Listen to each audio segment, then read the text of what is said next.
Bienvenue sur la radio du cinéma, je suis Jenna Suru et aujourd'hui, j'invite au micro une invitée absolument exceptionnelle puisqu'il s'agit de Laurence Durieux, directrice du musée et du cinéma de la gendarmerie de Saint-Tropez au cœur du Var. Bonjour Laurence. Bonjour Jenna. Actuellement au musée, l'exposition temporaire exceptionnelle qui porte sur la série télévisée bien connue Sous le soleil, produite par Banijé. Qu'est-ce que les fans de la série peuvent découvrir ici sur les coulisses de Sous le soleil ? Eh bien, j'ai souhaité que les fans et toutes les personnes qui vont découvrir cette exposition soient plongés dans les aventures des trois héroïnes de la série de Sous le soleil, en rentrant et en découvrant un vrai décor, des pièces qui m'ont été prêtées par les fans, par les actrices elles-mêmes, qu'elles ont portées, des vêtements par exemple, et puis qu'ils puissent découvrir aussi les coulisses de cette série, puisque on a énormément parlé de la série qui s'est terminée il y a 15 ans et qui a duré quand même 12 ans, entre 1996 et 2008. Et il y a eu presque 500 épisodes de tournée. Donc un rythme énorme avec 3 millions de spectateurs par épisode. Ce qui n'est pas négligeable. Une telle audience a bien montré que les aventures de ces héroïnes étaient attachantes pour un grand nombre de fans. Ces aventures, elles sont bien connues des fans de la série Sous le soleil. Ces trois femmes qui rentrent dans la vie professionnelle, ici à Saint-Tropez. Est-ce que tu as réussi à trouver des pièces rares ou des choses que même les plus grands fans n'ont pas forcément réussi à apercevoir dans la série ou par leurs recherches post ? Eh bien, j'ai pu récupérer une carte du bar de la série Sous le soleil, ce qui est quand même une pièce extraordinaire parce que je ne pensais même pas qu'il y avait eu une impression réelle d'une carte de menu. Donc j'en suis très contente. Et puis après, j'ai quand même de très beaux vêtements qui m'ont été prêtés par Tonia Kinsinger, un bustier et puis une robe que je vous laisse découvrir si vous venez visiter l'exposition. Les trois comédiennes vedettes de la série Sous le soleil ont vraiment formé un véritable trio. Tu le disais à l'écran, aussi bien sûr dans la vie, puisqu'elles ont quand même tourné ici au village pendant 12 ans, avec des moyens qui ont varié.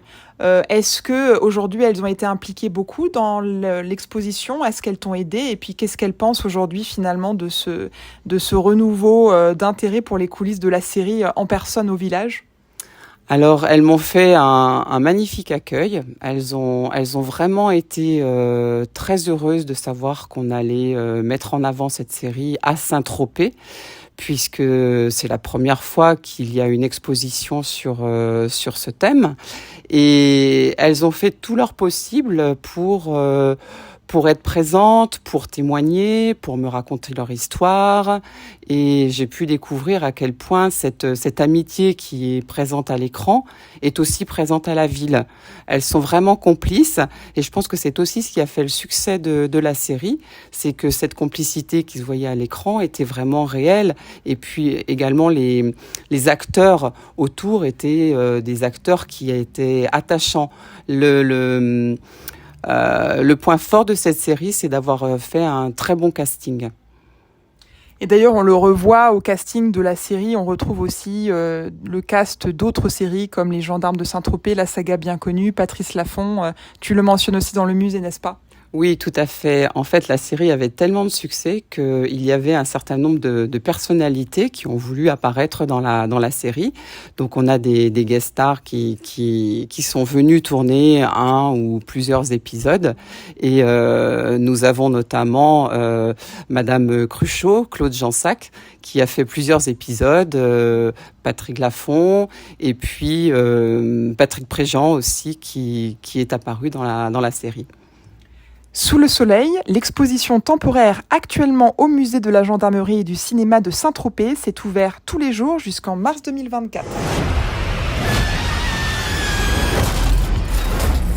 La radio du cinéma, au début ça surprend, Qu'est-ce qui se passe? Après aussi. J'ai le bonheur et l'honneur d'être au musée de l'Annonciade, au cœur du Var, dans le golfe de Saint-Tropez et même au cœur du village, avec la directrice du musée de l'Annonciade, Séverine Berger. Bonjour Séverine. Bonjour.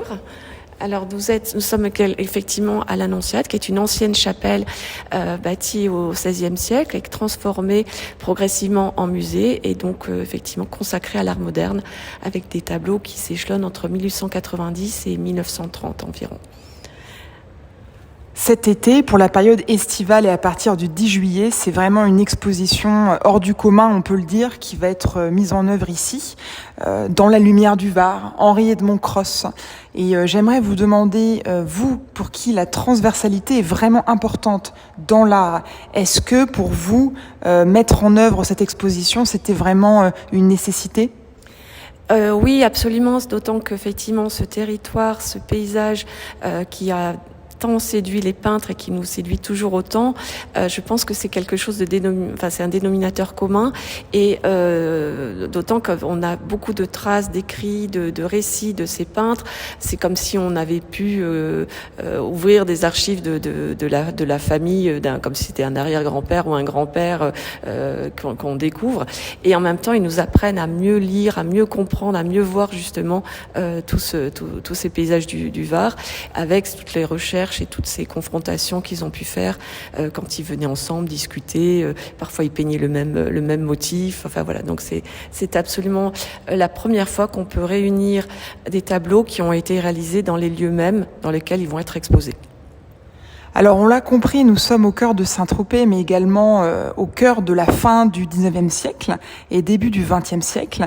Pour cette exposition estivale à Saint-Tropez, au musée de l'Annonciade, vous êtes accompagné, pas par n'importe qui, par la commissaire de l'exposition, donc avec vous, Marina Ferretti, absolument passionnée, on peut le dire, et experte du néo-impressionnisme, également directrice scientifique du musée Giverny. Est-ce que pour elle, c'est important que le néo-impressionnisme, et en particulier l'œuvre d'Henri-Edmond Cross, soit présente à Saint-Tropez ?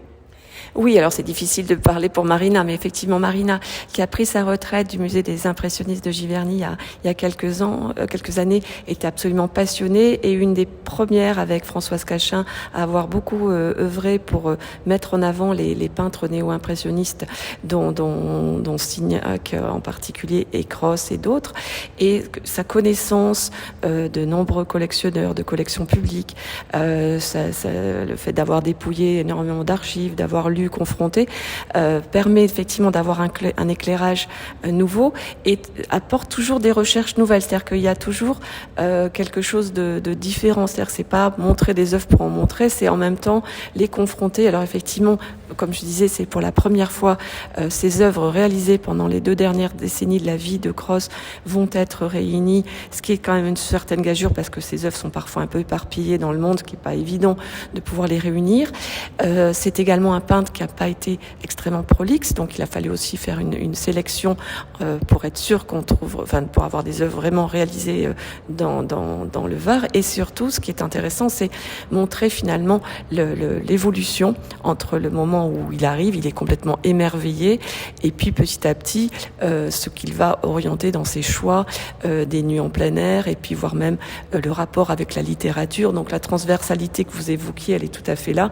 Effectivement, il y a la notion de paysage, de construction patrimoniale du paysage, du site, mais également les références musicales, littéraires, et puis toutes les références épistolaires, puisque ce sont des personnes qui écrivent beaucoup, qui ont beaucoup de relations avec des poètes, avec des écrivains, et tout cela, ça se ressent.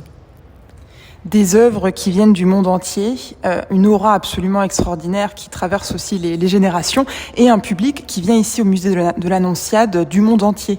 Est-ce que pour vous, pour ce public, venir et découvrir justement ce qu'on pourrait appeler le pointillisme, mais qui est plutôt, on va dire, du divisionnisme, comme vous le disiez plus tôt pendant notre entretien, est-ce que c'est une manière incontournable ici au musée de l'Annonciade de aussi vivre le village de Saint-Tropez pour les internationaux notamment ?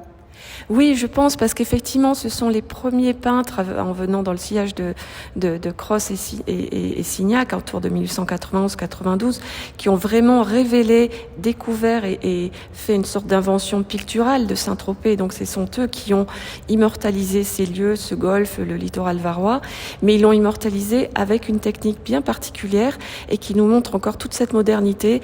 Je pense que quand on est ébloui par le soleil, quand on regarde un paysage face à la mer, face au soleil, on a ce côté un petit peu de voir un petit peu comme des petits carrés lumineux, parce que on a justement, c'est difficile de regarder le soleil de face, et justement c'est cette manière de peindre en mettant des touches juxtaposées, c'est comme si on a un rapport de pixelisation à l'image, au paysage, et en même temps ça le révèle, ça le transcende, ça l'immortalise. Donc je pense qu'en effet on est complètement dans quelque chose qui peut toucher les générations actuelles également, et de toutes les nationalités possibles. Henri-Edmond Cros, c'est ici au musée de l'Annonciade, exposition temporaire estivale à partir du 10 juillet au cœur de Saint-Tropez.